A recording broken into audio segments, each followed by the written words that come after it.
Irene Sue, and you're listening to TV Confidential.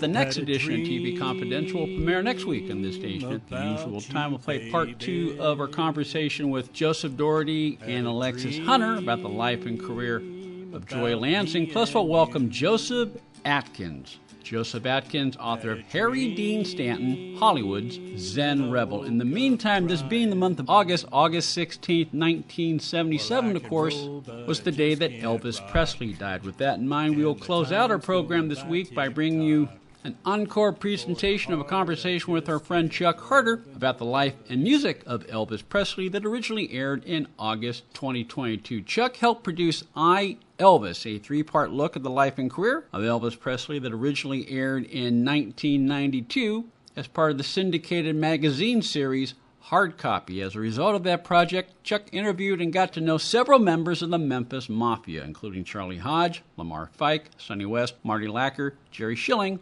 and Billy Smith. That gave Chuck first-hand knowledge of Elvis Presley from the people who knew him best. As we pick up the conversation with Chuck, Chuck's about to share a poignant memory of a scene that he witnessed firsthand at a tavern in Washington, D.C. on the day that Elvis died. In the summer of 77, I was back home living in Washington, D.C. area, Alexandria, Virginia. And I had dropped out of college and went through a real rough time, and I had had a bunch of jobs. And I acquired a job in the summer of 1977 in Georgetown in Washington, D.C. And it was at a bar called the Brickskeller. Now, to enter the Brickskeller, you had to go down some steps, and it was under a hotel, I think, or something like that. And I was the daytime bartender. So what was interesting about the bar was that they only served beer. They had like 300 different kinds of beer from all the different countries. And at that time, beer can collecting was a big thing as a hobby. So the walls of the Brickskeller had shelves and plastic sheets that had all these incredible beers, you know, one of a kind or different labels or all this kind of stuff. So it was beer. So what was interesting for me was that every day when I was on my shift, the foreign embassies were in that rough area. It was Embassy Row near it. So in would come in the French guys, the German guys, the Czechoslovakian guys, the Russian guys, or whatever, and they would all order the beers of their country, and I think they served sandwiches and stuff. So, it was United Nations every day. And I didn't, I got to know them enough where I'd say, hey, how's it going, or whatever it is. And, after a beer or two, the Russian guys would send Czechoslovakian beers over and this kind of thing. And it was wonderful. It held about 60, maybe 70 at the most. So on the day of August 16th, I was in there, and 2 representatives of the Indian embassy came in, and they were crying. And they sat down at the bar, and I said, well, what's the matter? We were in the taxi radio, and we heard Elvis died. I said, Elvis died? Come on, what, are you kidding or something? Oh, no, we're so sad. We love Elvis. And as they said that, more people were coming down the steps, and I saw their faces, and I went, uh-oh. Because at that time, we didn't have a radio or television in the bar. And they started all coming in, the usual international gang. And I just, I looked around and I went, oh my God, Elvis died. And the air was somewhat somber and relaxed. 1 or 2 guys made a few smart remarks, and they were instantly shut down by everyone else. Some of the people coming in were women who were from the various embassies, and they all had tears in their eyes. So everybody was drinking their beers and having, food or whatever, toasting Elvis and the whole thing. And I was looking at it, and I went, oh, my God, I'm here in this basement bar in Washington, D.C., and I'm seeing the world's reaction to Elvis dying. So we had a jukebox in there, and we had one Elvis record on the jukebox, and it was a song called Hurt, backed with For the Heart. I think it came out in late 76. And Hurt was a somewhat big hit for him. It was very big and operatic. It was a remake. And For the Heart was kind of a bouncy country pop song. So, I don't know, after a little while, I got a handful of quarters and went over in the jukebox and threw in a bunch of quarters and played Hurt. And I liked For the Heart better. I put Hurt in 3 For the Hearts.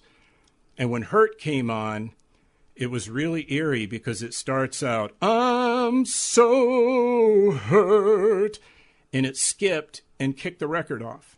Wow. And went to For the Heart. And I guess that side was defective or something. So For the Heart played again, For the Heart played again. I went back through a couple more quarters and about 5 times, and everybody's kind of bouncing and enjoying it. And then I got to work, I'm behind the bar and I'm slinging beers right, left, and center. And it was really beautiful, some of the other embassy people would go over and put a few quarters in and kept playing For the Heart. I don't know how many times it played, it's so long ago, but it played for a while without becoming oppressive or too samey. And so that's my memory of hearing that Elvis died.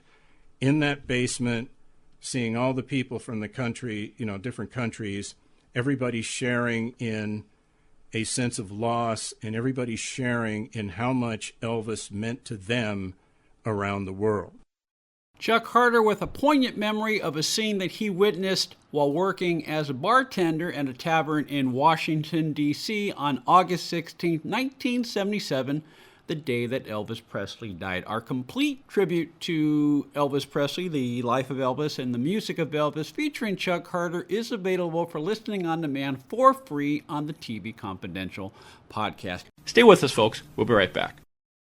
Chuck will be back next week for the first of a multi-part look at pop music TV shows from the mid to late 1960s. In the meantime, a reminder that Comfort and Joy by Joseph Doherty is available Tucker DS Press, tuckerdspress.com, as well as Amazon.com, while Joy Lansing, A Body to Die For by Alexis Hunter, available Bear Manor Media.com, as well as Amazon.com. Effective Memories, How Chance and the Theater Saved My Life by Lawrence Luckenbill, available Sunbury Press, sunburypress.com, as well as Amazon.com. While Larry's mini documentary, Larry Luckenbill's A History and a Quest, is available for viewing on demand for free at the Lucy Arnaz official YouTube channel, Larry's website, lawrenceluckenbill.com. Ed Robertson, Beth Tony Figueroa, Donna Ellen, Phil Grice, and Susan Silver, thank you so much for listening. Stay healthy, stay safe.